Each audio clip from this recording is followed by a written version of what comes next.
Assalamualaikum Sobat Football United, ringan amatiran ala gue. Dari airport gue ingin membahas beberapa kabar situasi terkait dengan Manchester United. Kabar terbaru sudah Here We Go, salah satu pemain yang memang juga banyak dikaitkan dengan Manchester United, yaitu adalah Joe Gomez. Bagaimana pemain tengah ini itu akhirnya mendarat ke Aston Villa ya. Nah, di sisi lain menurut gua secara ringan amatiran mungkin memang pemain ini ada pada daftar buruan pemain Manchester United, tapi tidak dengan prioritas yang tinggi, sehingga Manchester United yang masih berburu atau menginginkan setidaknya satu pemain lagi ini mungkin tidak bergerak secara mungkin lebih cepat ataupun lebih terdepan untuk mendatangkan Joe Gomez yang juga dikaitkan dengan Manchester United, terutama setelah gagal ke Atletico Madrid ya. Ini menurut gua secara ringan amatiran.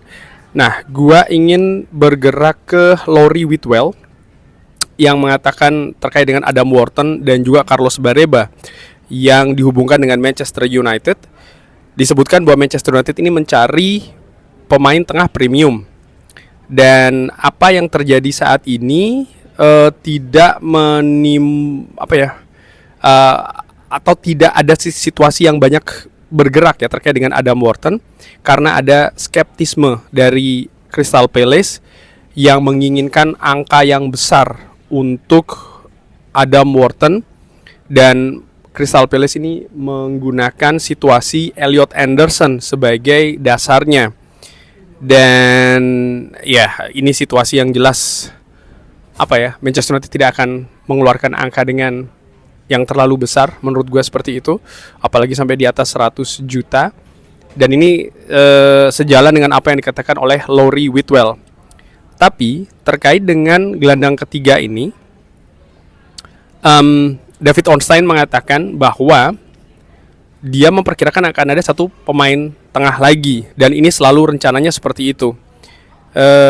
Bagaimana situasi Ederson yang tidak jadi ke Manchester United ini sekali lagi juga mempengaruhi keadaannya. Walaupun sebelumnya dia ini gagal, tapi menarik David Ornstein menyebutkan, dan ini situasi yang mungkin agak berbeda dari apa yang Fabrizio Romano kabarkan ya. Bagaimana David Ornstein menyebutkan kalau Ederson ini bisa jadi akan dipertimbangkan yang terakhir kalau Manchester United masih kesulitan untuk mendatangkan pemain tengah, dan kalau Atalanta tertarik untuk melepas Ederson serta sang pemain masih ingin juga ke Manchester United ya. Ada beberapa kandidat lain, banyak yang dihubungkan dengan Manu Kone, Alex Scott, tapi Bournemouth tidak akan menjual dengan angka berapapun. Lalu ada juga situasi ke belakang ya terkait dengan Baleba dan Adam Wharton. Manchester United sendiri disebutkan memiliki visi yang jelas apa yang mereka inginkan terkait dengan profil pemain lini tengah.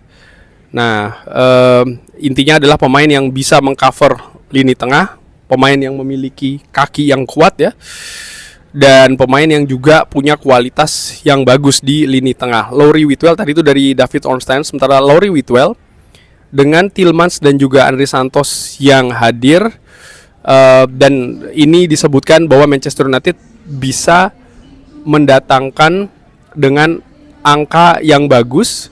Jadi kalau mereka mencari gelandang ketiga, apakah mereka akan mengeluarkan angka seperti yang mereka apakah mereka akan mengeluarkan angka ataupun biaya seperti angka dari Elliot Anderson?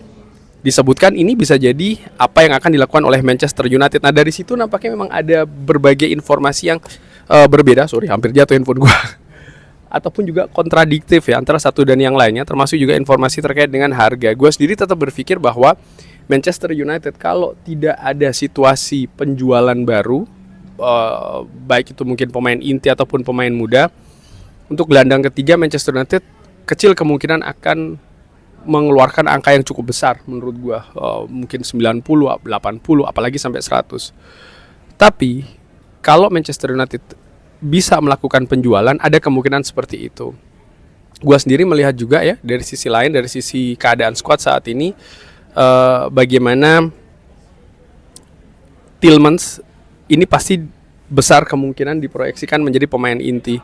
Pemain dengan kualitas seperti Yuri Tielemans, lalu juga pengalamannya, kalibernya, menurut gua, dan dia pun juga oke. Ya gua masih berpikir bahwa Yuri Tielemans yang akan diplot sebagai pemain utama, katakanlah seperti itu, sehingga kalau Manchester United ingin mendatangkan pemain lain terkait dengan harga misalnya dan lain-lain, mungkin tidak akan untuk proyeksi pemain inti sih menurut gue, atau pemain starter ya, katakanlah seperti itu. Walaupun tetap dicari pemain yang punya kualitas tinggi, pemain yang punya kaliber juga yang bagus ya, pemain yang bisa mengcover area dengan luas, punya kaki juga yang cepat, terutama dari sisi transisi, punya banyak fungsi, tidak hanya pemain nomor 6 tapi juga bisa menjadi pemain nomor 8. Hal-hal seperti itu menurut gue yang akan diincar untuk didatangkan oleh Manchester United. Dan ini yang membuat situasi mungkin menurut gua ya untuk pemain gelandang ketiga ini mungkin agak sedikit dalam tanda kutip melambat. Manchester United baru saja menyelesaikan 2 transfer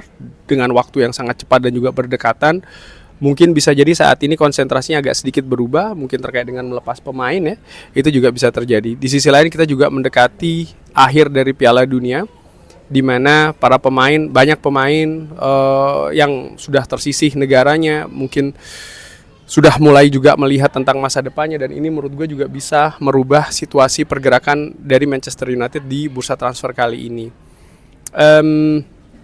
Ya jadi belum ada sesuatu yang pasti sih menurut gue. Walaupun demikian, kalau ditarik lagi terkait dengan nama-nama yang dihubungkan dengan Manchester United, nama-namanya tidak terlalu banyak berbeda dengan yang sering disebutkan oleh berbagai sumber, walaupun keadaannya kadang juga agak kontradiktif sih menurut gua ya. Tadi disebutkan Manchester United belum akan mengeluarkan angka yang banyak, tapi di sisi lain Manchester United disebutkan siap mengeluarkan angka yang banyak. Hal seperti itu kadang-kadang masih terjadi, padahal ini pun juga disebutkan oleh sumber-sumber kredibel ya, seperti kayak David Ornstein, seperti kayak Laurie Whitwell, ataupun juga Fabrizio Romano, yang tentu saja mereka juga memiliki sumber informasinya sendiri. Di sisi lain ini juga menggambarkan bagaimana situasi saat ini di kubu Manchester United. Nampaknya pintu itu cukup sempit terbukanya, sehingga ada banyak spekulasi, dan bahkan spekulasi-spekulasi tersebut itu dilakukan oleh sumber-sumber yang kredibel yang tadi gue juga sebutkan seperti itu. Ini keadaan yang menurut gue berbeda kalau kita melihat misalnya apa yang terjadi di bursa transfer musim panas tahun lalu, dan menurut gue secara dengan amatiran ini merupakan situasi yang positif. Gue sendiri merasa bahwa Manchester United sudah tahu apa yang mereka inginkan, mereka sudah memiliki profil-profil yang mereka ingin incar.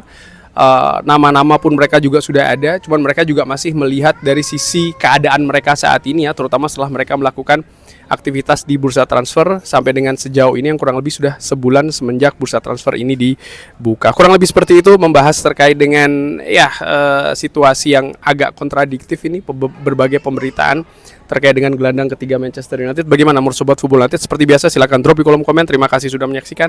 Jangan lupa like, share, dan juga subscribe. Wassalamualaikum warahmatullahi wabarakatuh. Thank you.